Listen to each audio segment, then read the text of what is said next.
भारत माता की जय।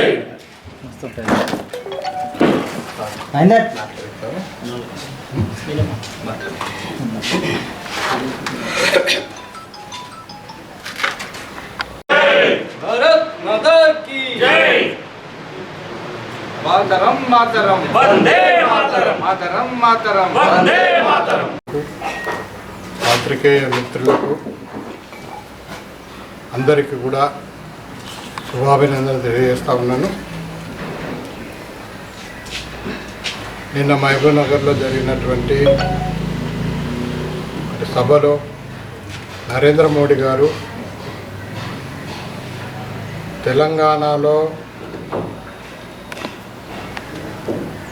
పండుతున్నటువంటి పసుపు పంట దేశంలో ఎక్కువగా పండేటువంటి ప్రాంతమైనటువంటి తెలంగాణలో మరి ఈ పసుపు బోర్డు పెట్టాలని చెప్పి నిర్ణయం తీసుకున్నారు.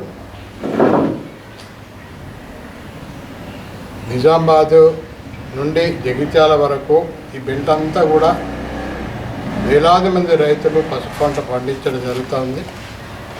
మరి అందరికీ కూడా ఇది ఒక శుభవార్త.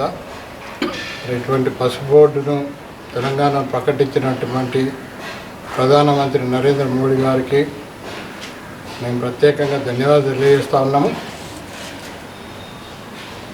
అదేవిధంగా రేపు నిజామాబాద్లో రేపు జరుగుతున్నటువంటి సభ ఉంది. ఆ సభకు కూడా అందరూ కార్యకర్తలు ప్రజలందరూ కూడా తరలి రావాల్సిందిగా మేము విజ్ఞప్తి చేస్తూ ఉన్నాము. ఒక పసుపు బోర్డే కాకుండా తెలంగాణకు 900 కోట్లతో సమ్మక్క సారక్క విశ్వవిద్యాలయాన్ని గిరిజన విశ్వవిద్యాలయాన్ని ప్రకటించడం జరిగింది.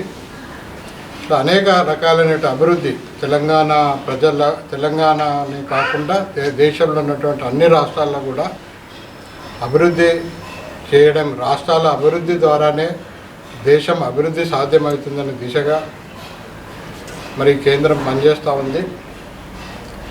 మరి మొన్న ఈ మధ్య కేటీఆర్ గారు నరేంద్ర మోడీ గారిని మోడీ అంటే అమ్మకం, కేసీఆర్ అంటే నమ్మకం అన్నారు. మరి పూర్తిగా కూడా రివర్స్లో ఉంటుంది. మోడీ గారు అంటే నమ్మకం, ఈ ప్రజలే కాదు ప్రపంచ దేశంలో ఉన్నటువంటి అందరి ప్రజల నమ్మకం మోడీ గారు. ఈరోజు అమ్మకం గురించి మాట్లాడితే మరి కేసీఆర్ గారు, ఈ తెలంగాణ రాష్ట్ర ప్రభుత్వం, మరి గతంలో ఉన్నటువంటి కాంగ్రెస్, తెలుగుదేశం వాళ్ళ అమ్మగా మిగిలిన భూములన్నీ కూడా వరుసపెట్టి అమ్ముతూ ఉన్నది మనం చూస్తూ ఉన్నాము. ఇష్టం వచ్చిన రేటుకు తమ వాళ్ళకు కూడా అమ్మినటువంటిది మనం చూసాం. మరి అదేవిధంగా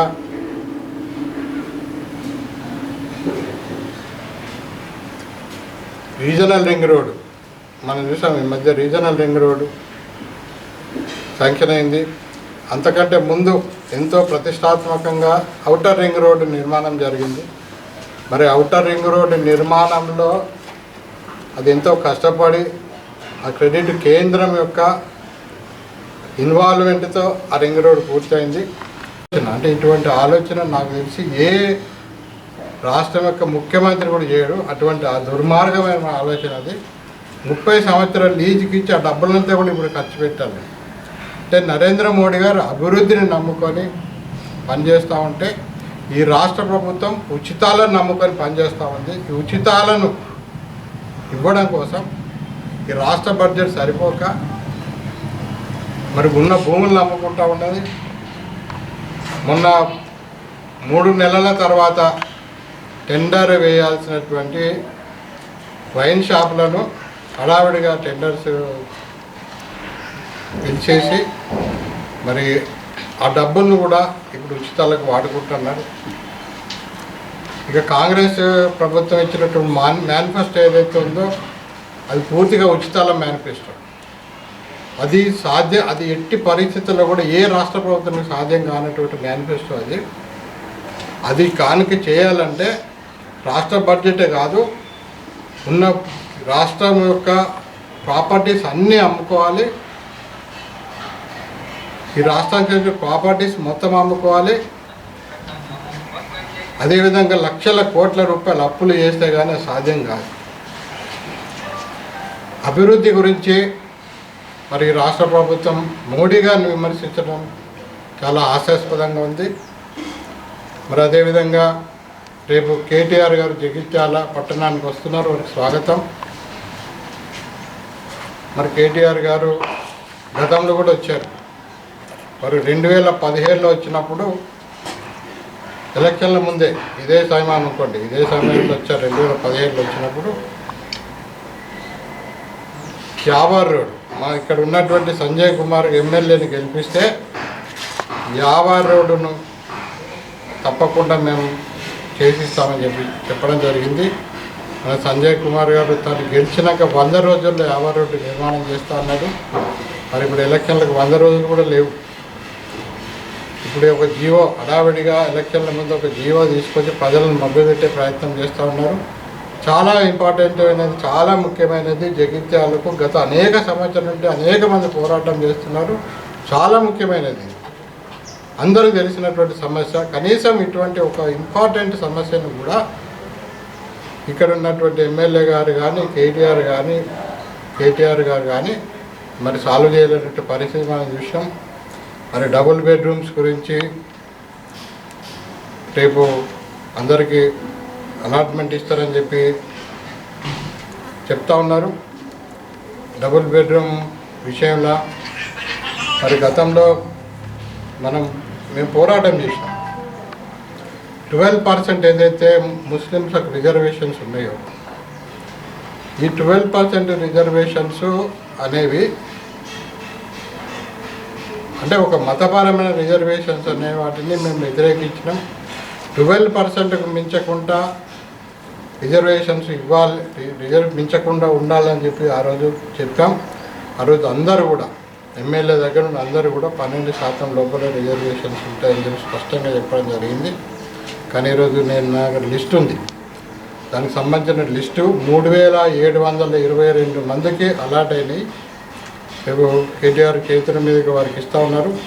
మరి 3722లో దాదాపు 1100 ఇళ్ళు, అంటే 30% ఇళ్ళు ముస్లింస్కి ఇవ్వడం జరిగింది. కేవలం ఓటు బ్యాంకు రాజకీయాలకు మాత్రమే చేస్తున్నారు. ఓట్ల కోసం, వీళ్ళకు హిందువుల ఓట్లు అవసరం లేదనుకుంటా, ముస్లిం ఓట్ల కోసము ఇంత మభ్యపెట్టి, ప్రజలను మభ్యపెట్టి ఈ రకంగా లిస్ట్ అవుట్ అయిన తర్వాత లిస్టులో ఉన్న దాని ప్రకారం లెక్క చేస్తే అంటే 3700లో 1100 ఇళ్ళు ముస్లిమ్స్కి వస్తే మరి మిగిలిన చోట్ల హిందువులలో బీదవాళ్ళు లేరా? అనేక వాళ్ళల్లో కావచ్చు, అనేక చోట్ల చాలామందికి ఎలిజిబిలిటీ ఉండి వాళ్ళకు రానటువంటి అనేక మంది ఉన్నారు. మరి వీళ్ళందరికీ ఎట్లా న్యాయం చేస్తారు కేటీఆర్ అని అడుగుతాను. రేపు సభ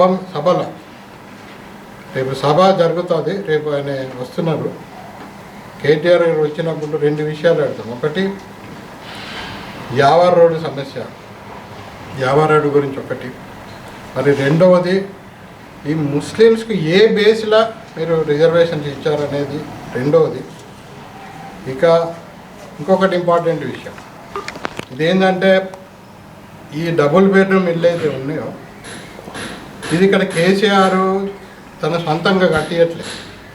ఇది ప్రజలందరూ కూడా ముందు తెలుసుకోవాల్సిన అవసరం ఉంది. ఇది ప్రధానమంత్రి ఎంతో ప్రెస్టేజ్గా తీసుకొని ప్రధానమంత్రి ఆవాస యోజన పథకం అని చెప్పి కేంద్రం ప్రారంభం చేయడం జరిగింది. దాని ద్వారా వస్తున్నటువంటి ఫండ్స్తో మన పక్క రాష్ట్రమైనటువంటి మరి ఏపీలో లక్షల ఇళ్ళు కట్టుకున్నారు. చెప్తా ఉన్నారు కడుతున్నామని. ఇప్పుడేదో అయిపోయినాయని 3700 ఇళ్ళు అలాట్ చేస్తున్నారు. కాకపోతే ఈ ఇంట్లల్లో కేంద్రం యొక్క వాటా ఉంది. కానీ ఇక్కడ తెలివిగా ఏం చేశారంటే దానికి కేసీఆర్ కాలనీ నుంచి పేరు పెట్టడం జరిగింది. అట్టెట్లా పెడతారు? కేసీఆర్ కాలనీ ఎట్లయితుంది? కేసీఆర్ ఇప్పుడు అందులో కేంద్ర ప్రభుత్వం వాటా లేనప్పుడు నువ్వు పెట్టుకో. కేంద్ర ప్రభుత్వం వాటా ఉన్న తర్వాత నువ్వు కేంద్ర ప్రభుత్వం పేరు మర్చిపోయి నీ పేరే పెట్టేసుకున్నాను అర్థమేం. మేము ఈ విషయంలో ఎట్టి పరిస్థితులు కూడా ఒప్పుకోము. మేము కూడా అక్కడ బోర్డు పెడతాము. నరేంద్ర మోడీ గారు పేరు అందులో ఉండాలి. లేదు కేసీఆర్ పేరు తీసేయండి, ఇంకేదో పేరు పెట్టుకోండి. కేసీఆర్ పేరు ఉంటే నరేంద్ర మోడీ పేరు ఉండాలి. ఈ విషయాన్ని మేము స్పష్టంగా చెప్పదలుచుకున్నాం. అక్కడ మీరు ఒకవేళ బోర్డు కేసీఆర్ పేరే పెడితే మాత్రం మేము తప్పకుండా నరేంద్ర మోడీ గారు పేరు పెట్టి తీరుతామని చెప్పి సందర్భంగా తెలియజేస్తా ఉన్నాం. మరి కేటీఆర్ గారు మరి కేవలం ఎలక్షన్లకు అంటూ కాకుండా ప్రజల అభివృద్ధి గురించి ఆలోచించాలి. ఈ రాష్ట్ర ప్రభుత్వం అనవసరంగా నరేంద్ర మోడీ గారిని మాటలు అన్నాడు. కనీసం మోడీ గారు వస్తే రిసీవ్ చేసుకునేటువంటి ఒక సీఎంకు కనీసం వెళ్ళి రిసీవ్ చేసుకునే ముఖం లేదు. ఎక్కడో కూర్చొని బాంబేలో కూర్చొని లేకపోతే ఎక్కడో కూర్చొని మాట్లాడితే ఏమొస్తుంది? పోయి డైరెక్ట్ ఫేస్ టు ఫేస్ పోయి మాట్లాడవచ్చు కదా. మొహం లేని వాళ్ళు వీళ్ళంతా. చెప్తా ఉన్నాము, ఎట్టి పరిస్థితుల్లో కూడా నరేంద్ర మోడీ గారి పేరు ఇంక్లూడ్ చేయాలి. ఈ రిజర్వేషన్స్ ఏ విధంగా ఇచ్చారని చెప్పి కేటీఆర్ గారు ప్రకటించాలి. లేదంటే ఇక్కడ ఎమ్మెల్యే గారు కేటీఆర్ గారి సమక్షంలో ప్రకటించాలని చెప్పి నేను డిమాండ్ చేస్తాను.